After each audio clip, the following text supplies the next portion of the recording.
Na katika taarifa yenye kufungamana na masuala ya afya ni kwamba uchunguzi wa zaidi ya vituo vya afya 3600 wa mwaka 2024 umefichua mianya katika utoaji huduma, idadi ndogo ya wafanyakazi na ukosefu wa wajibikaji, vikiwemo visa vya mapuuza vinavyochangia vifo vya kina mama wajawazito ambavyo vimeweza kudhibitiwa.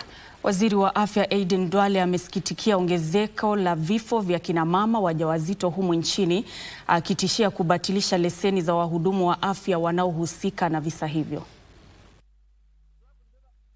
Licha ya juhudi za serikali kuhakikisha Wakenya wote wanapokea huduma bora za afya, uchunguzi uliofanywa katika vituo vya afya umefichua hali ya kushangaza katika upungufu wa wafanyakazi, tabia ya kutofika kazini, uhaba wa vifaa vya matibabu pamoja na vifo vya kina mama wajawazito ambavyo havijaripotiwa.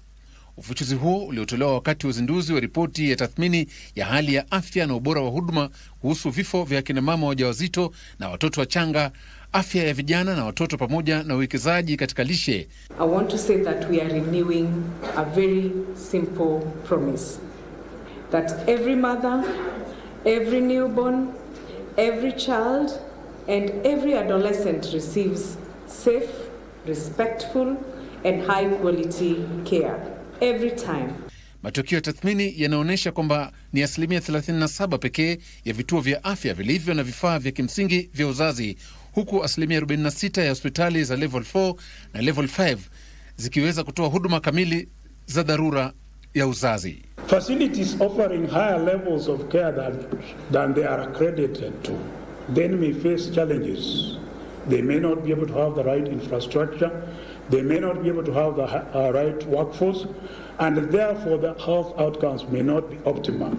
Huduma bora za maabara bado ziko chini, huku vipimo kamili vya damu vikipatikana katika 57% ya vituo vya afya pekee, ili hali hitilafu za mara kwa mara zikiripotiwa katika 39% ya vituo hivyo. Utafiti huo pia unabainisha tatizo kubwa la wafanyakazi, huku kiwango cha huduma za afya kikiwa vituo 14.3 wa kila wagonjwa 10,000, ambacho ni kiwango cha chini kabisa cha matibabu kwa mujibu wa lengo la Shirika la Afya Duniani la vituo 23 vinavyohitajika ili kuwafikia 70% ya huduma za afya kwa wote.